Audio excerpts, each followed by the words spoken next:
You're watching Times XP. I'm Dhruti, and tonight, a chilling new chapter in US-Mexico relationship will be quietly being written. Now imagine some soldiers and spies slipping across the border not as visitors but on secret missions. That is what US planners are reportedly training for right now. Raids, drone strikes and undercover operations inside Mexico aimed at drug cartels. Now here officials say that the operation would run under Title 50, the legal authority that lets the US intelligence agencies carry out covert actions overseas. In plain English, let me explain this to you. These are the missions that are designed to be hidden, deniable, and often outside normal military rules. You know why this is happening? This is happening because Title 50 is not the same as sending a regular army under military law. It means special operation forces and CIA teams that could operate quietly with the goal of hitting cartel leaders, destroying the labs, disrupting the trafficking network, often using drones and precision strikes. Just for a second, think of the 2011 raid that killed Osama bin Laden. That was a high-profile instance where the US Special Forces and intelligence acted together in another country. Now imagine similar tactic but aimed at cartels that are targeted inside a neighboring nation, with which the US shares a long and complicated history, by the way. And yes, the plan, it is already in the training phase. JSOC style unit, the elite team that runs the most sensitive operations, they are being prepared. You know what? That tells you the mission would be surgical, fast and secretive. Drones would likely do much of the striking. Ground teams would be there to confirm the targets, gathering information, intelligence and trying to grab the drug cartel leaders alive when possible. Support would come from signal intelligence, satellite feeds, local informers. But you know what? This is not just a tactical problem. This is a political and legal storm that is waiting to happen. Mexico is a sovereign state. Any foreign military action on Mexican soil without any clear Mexican approval would be seen as an invasion by many, even if the US calls it a targeted anti-cartel campaign. In the meantime, Mexico's public and politicians across the spectrum, they would likely react angrily. Of course, diplomatic ties could snap, trade, migration talks and security cooperation would all fray overnight. These are also massive security risks on the ground, by the way. Cartels are not any fragile group, right? They are heavily armed networks with local influence, money, retaliatory reach.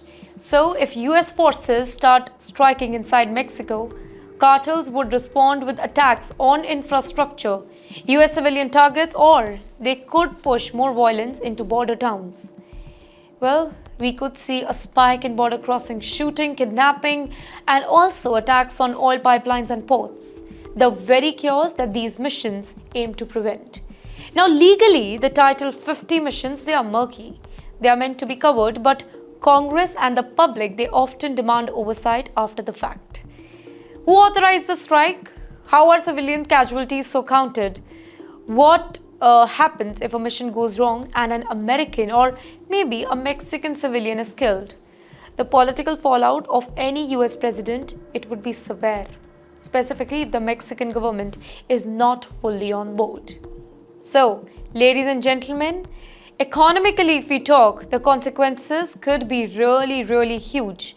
Mexico and the US share $1.5 trillion in annual trade. So basically any military confrontation or any breakout in relationship, it would hit the supply chain, cross-border factories and tourism. Border communities, they kind of rely on daily commerce. It would suffer first. The US border security costs would likely explode as more resources are poured in to the guarding as increasingly volatile frontier. Also, there are regional diplomatic ripple effects. Latin American governments, many of which they already fear Washington's heavy hand here, they could band together to condemn US actions. Allies must distance themselves and international bodies could be asked to investigate here. Russia, China and other global superpowers, they could use the crisis to weaken the US influence in the region. So, Why would the US even consider this risky route? Because domestic pressure is a lot. Drug overdoses death driven by fentanyl and other cartel-controlled substances, they have devastated American communities. Politicians demand actions. They are arguing that Mexico's criminal network must be hit where they hide. Now for Washington, covert operation feels faster and cleaner than long public military campaigns. They promise result without any immediate political cost of a declared war, right? But you know what? There are softer alternatives too that are often overlooked. Beefed up joint law enforcement, massive aid to strengthen Mexican institutions, targeted sanctions on cartel finances, and cooperation to cut demand at home. Now, these options take some time and political will, and they lack the immediate drama of a raid.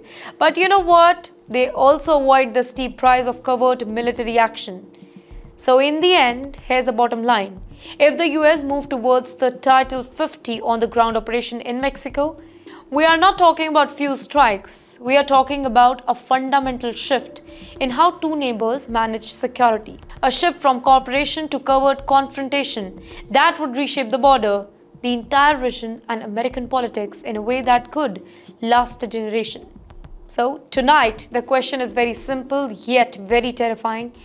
Can a set of secret missions stop a transnational problem without sparking a new kind of border war? Or will the cure become worse than the disease?